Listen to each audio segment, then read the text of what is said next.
Welcome to our 5 on 5. Please welcome back Jim Lunders, a manager and biologist at Jackson County Vector Control. Good to see you, Jim. Good to see you. Thank you. All right, so in case anybody doesn't know, vector control, what exactly do you guys do there? So our primary purpose is to control mosquitoes and the diseases they carry, but we also do some other work. We provide rat traps for folks that are having problems with rats.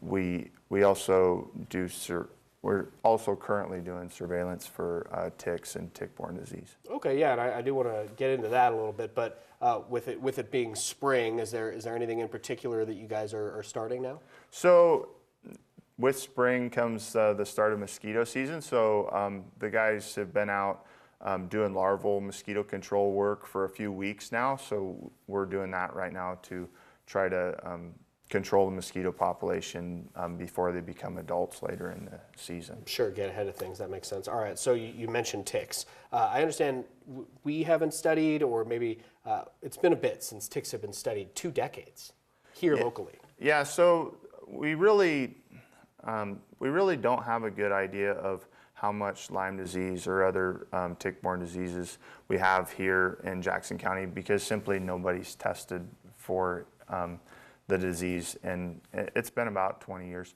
So we've just started a project to look at how much Lyme we have so we can better inform the public. Okay, and you guys have been doing this since November, I believe you told me. Well, what have you determined so far? So in November we started collecting ticks. The winter time is when the adult ticks, Ixodes pacificus, the one that carries Lyme, is most active. So we've been collecting them for a few months now and testing them for Lyme. And we did verify we do have Lyme here. That tick is carrying it, so it's important for people to protect themselves against tick bites. What should they do if they have been bitten by a tick? Maybe they don't know what kind of tick it is, or do they make a phone call? Do they go to their doctor? So if you are bitten by a tick, you can bring it to us and we can ID it for you, so you know what species it is and what diseases it might carry.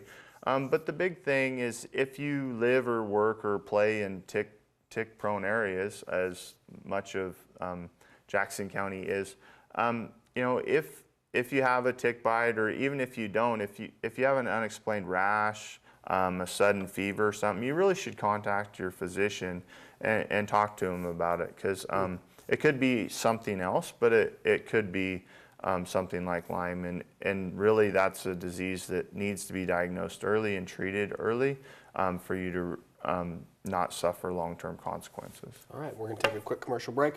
Much more in just a moment. Stay with us.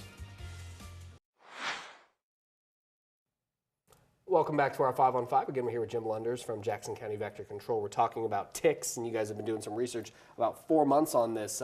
You're saying during commercial break, baby ticks, nymphs, are the most dangerous.